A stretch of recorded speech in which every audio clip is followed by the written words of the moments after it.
it seems a completely new Hande Erçel awaits us. How two ex-lovers of Kerem Bürsin could not share a stylist. And what sharp turns Miss Ercel is preparing for us. Subscribe to our channel to always stay in the loop with the most fascinating content. And now, let's get started. In recent months, around Hande, there has been a feeling as if the actress decided to completely restart her life in a very short time.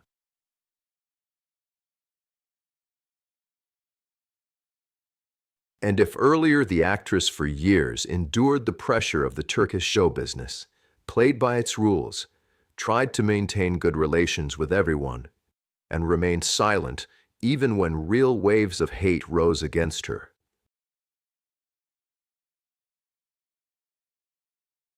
then now something completely different is happening. For the first time in a long time, Hande seems to have begun sharply and almost painfully cutting off everything that stopped giving her a sense of support, security, and control over her own life. First, fans noticed strange changes in her environment. People who had been around her for years suddenly began to disappear from her life. Unfollowing, deleted mentions, cessation of joint work. For an ordinary person, this looks like a trifle, but the Turkish show business is arranged differently. Here, every subscription, every joint appearance, and every stylist is part of a huge system of influence, friendships, contracts, and unspoken alliances.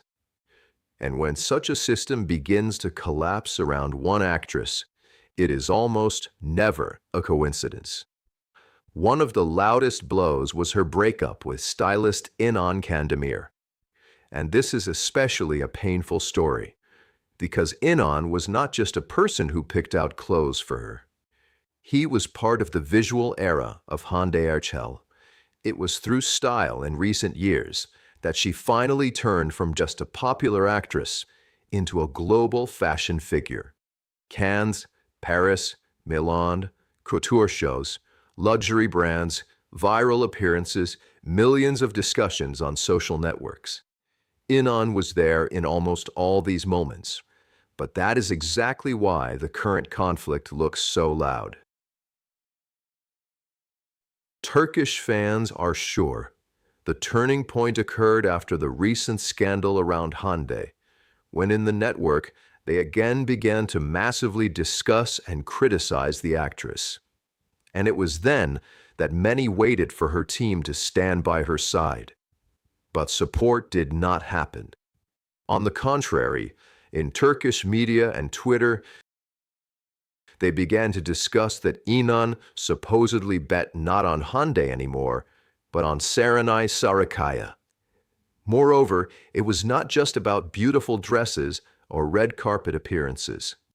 According to rumors, when the Yves Saint Laurent brand was looking for a Turkish face for cooperation, the stylist suggested exactly Serenay. And for Hande's fans, this became almost a personal insult. Because in Turkish show business, Serenay and Hande have long existed as two parallel forces that are constantly compared. Two beautiful, influential, loud women with international recognition. And in the eyes of fans, the story looked almost like a betrayal of her own client for the sake of another star. After this, fans began literally attacking İnan's social networks, and Hande very quickly distanced herself from him. And if you look at the situation deeper, then here the matter is not only in fashion. This is a story about trust, about how in an industry where you are evaluated by millions of people every day, you especially acutely perceive the lack of support from those whom you considered yours.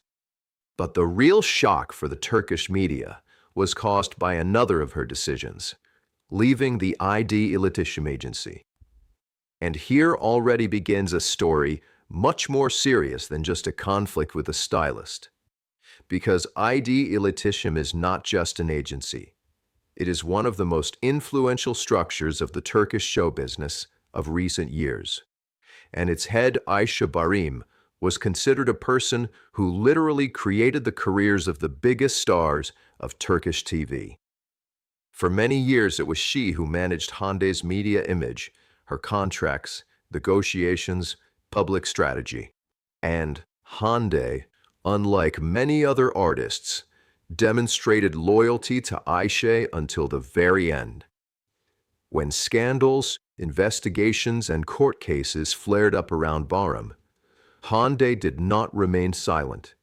She supported her publicly, appeared next to her, did not try to distance herself at the moment when many in the industry began to carefully step aside. And that is exactly why the current breakup looks so symbolic. Because the feeling is created. Even Hande at some point realized that the old system around her was collapsing completely. Fans noticed that the actress removed ID İletişim from her profile and stopped any public interaction with the agency. The Turkish press immediately began to discuss, who will Hande work with now? Who will be able to take control of her international career? And most importantly, does this mean that the actress consciously wants to move away from the old Turkish industry to a more global format? And if we're honest, everything points exactly to this. Because in the last few years in Turkey, around Hande, there exists a strange paradox. Outside the country, her popularity is enormous. In Latin America, Europe, the Middle East, Asia, she has millions of fans. She is invited by fashion houses, luxury brands, international platforms. They look at her as a beautiful, modern, global Turkish star. But inside Turkey itself, the attitude towards her remains very harsh.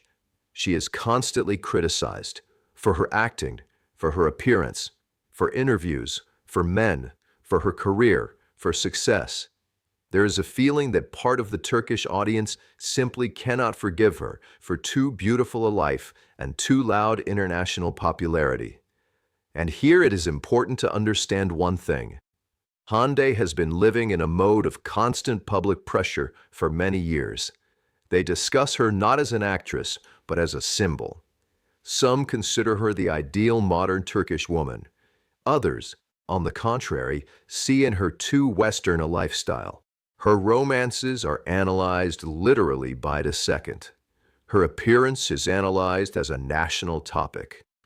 And the more successful she becomes outside Turkey, the more inside the country there appears a desire to find fault with her even stronger.